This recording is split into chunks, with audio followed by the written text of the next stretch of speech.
नमस्कार दोस्तों, देश की एक बहुत बड़ी समस्या है सीएबी को लेकर के। जो इतना ज़्यादा प्रोटेस्ट हो रहे हैं, इसको देखते हुए आज आपको मैं एक रियल घटना खुद पे आधारित मैं आपको बताना चाहूँगा।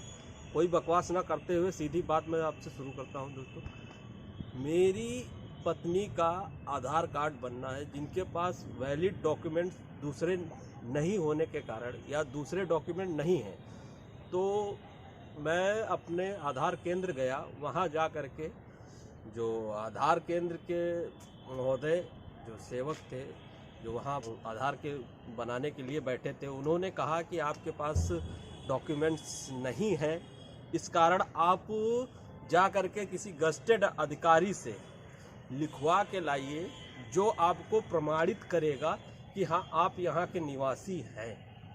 तो दोस्तों, सबसे पहली बात ये है कि मेरी पत्नी है, तो मेरे डॉक्यूमेंट्स वहाँ पे फेल हो जाते हैं कि मेरे कोई भी डॉक्यूमेंट जो गवर्नमेंट ने बना के दिए, आधार, पैन, डीएल, कुछ भी, वो बिल्कुल भी काम नहीं करते हैं। तो वो गज़टेड अधिकारी, जिसको मैं एक पल के लिए भी जिसके साथ नहीं बैठा हूँ, जो मुझे बिल्कुल कहीं से भी नहीं जानता है, मैं सडनली उसके पास जाता हूँ, बताता हूँ सर मुझे एक आधार कार्ड बनवाना है और मुझे ये आवश्यकता है, तो खुदा न खास्ता अच्छा इंसान हुआ तो वो करके दे देता है, जिससे हमारी गवर्नमेंट प्रूव कर देती है कि हाँ, ये इंसान देश का निवासी है और उसका आधार कार्ड बन जाता है।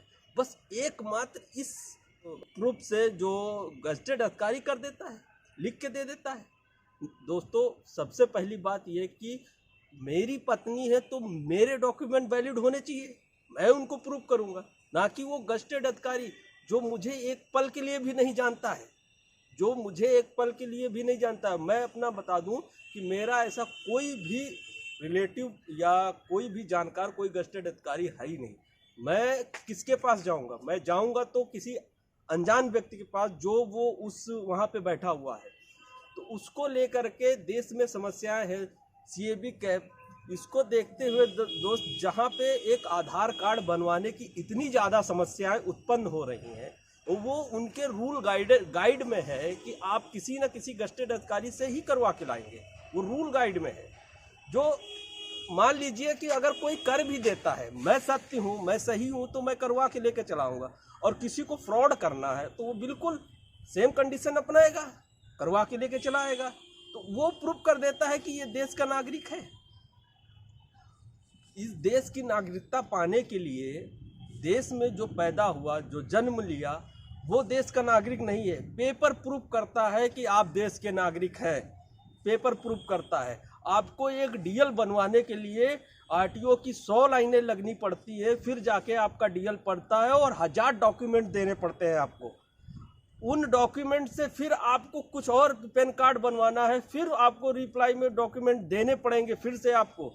तो कंटिन्यू करते करते जो ग्रामीण क्षेत्र से लोग हैं, जिनके पास ना बर्थ है, ना अदर चीज़, कोई भी डॉक्यूमेंट्स अवेलेबल नहीं रहते, उनके लिए बहुत बड़ी समस्या है। दोस्तों, मैं तो शहरी क्षेत्र में रहता हूँ, जो मेरे साथ ये समस्या है। हालांकि पत्नी का जो भी वैलिड डॉक्यूमेंट्स है वो मैं उपलब्ध कराऊंगा और उनका आधार कार्ड बनवाऊंगा, ये निश्चित है। ये सीएबी को देखते हुए मेरे अंदर भी एक डर आया था कि ऐसा ना हो मैं इंडिया रह जाऊं, मेरी पत्नी इंडिया से बाहर हो जाए। तो आपको अगर मेरी बात या समस्या कहीं से भी अगर सही लगती है, अच्छी लगती है, तो दोस्तों आप सपोर्ट कर सकते हैं। और मैं कोई यूट्यूबर नहीं हूँ जो यूट्यूब पे वीडियो डाल के, जो भी प्रोफेशनल तरीका तो आप देख रहे होंगे, नहीं है। मैं पीछे हमारे विधानसभा है, यहीं से मैं एक सोच रहा था कि आप तक अपनी बात पहुंचा सकूं। दोस्तों, तो ये समस्याएं हैं। तो मैंने बोला कि मैं तो शहरी क्षेत्र में रहता हूं, ठीक है, ग्रामीण में मेरी तरह हजारों लोग दोस्तों इस तरीके से पीड़ित हैं।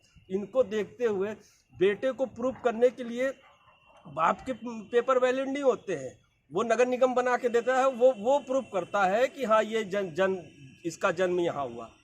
और किसी की, आप मान लीजिए किसी को बर्थ सर्टिफिकेट बनवाना है, किसी का जन्म हॉस्पिटल में नहीं हुआ, तो नगर निगम भी बना के नहीं देता है, आप बोलता है कि हॉस्पिटल के पेपर लेके आइए। आधी जिंदगी, आधी समस्याएं लोगों के पेपर ही कलेक्ट करने में चली जाती हैं। इन सारी समस्याओं को दूर करने के लिए क्या कोई एक संविधान नहीं बन सकता? जितने भी हमारे पेपर हैं सबको सबको एक जगह इकट्ठा कर सके? ये हो ही नहीं सकता है। क्यों? क्योंकि इससे देश की जब तक समस्याएं रहेंगी तब तक सरकारें चलेंगी, और सरकारें चलेंगी तब तक उनके पेट पलते रहेंगे। हम लोग इसी तरह कमाते रहेंगे, खाते रहेंगे। डेली वर्कर हैं तो डेली वर्क करना पड़ेगा। अगर कहीं बल्क में पैसा आ रहा है तो दोस्तों जिस तरीके से लोग कमा रहे हैं, कोई पेन चला के कमा रहा है, कोई फावड़ा चला के कमा रहा है। रास्ते यही होते हैं कि हमें अपने निजी जीवन पे ना जीने देने के उद्देश्य से ये सब समस्याएं प्रकट की जाती हैं। अब मान लीजिए कोई डेली वर्कर है, वो एक दिन काम करने नहीं जाता है तो उसके साथ समस्या खड़ी हो जाती है कि नेक्स्ट डे वो खाना कहाँ से खाएगा? खाना कहाँ से खाएगा? क्योंकि वो उसका रोज का काम होता है। एक दिन कुआं खोदेगा तब वो पानी पी सकता है। अगर उसने कुआं नहीं खोदा तो वो पानी नहीं पी सकता है, आप समझ लीजिए। हाँ, उसको अगर किसी काम के वजह से गवर्नमेंट के दफ्तर के चक्कर लगाने पड़ रहे हैं, फिर तो उसके बीवी बच्चे गए, उसका भी पेट गया। उसके बारे में कोई नहीं सोचता है। इन समस्याओं को कोई नहीं उठाने आता है। क्यों? हमें इस पे भी ध्यान देना चाहिए भैया। देश में छोटी समस्याएं बहुत बड़ी बन जाती हैं, एक फोड़ा नासूर बन जाता है।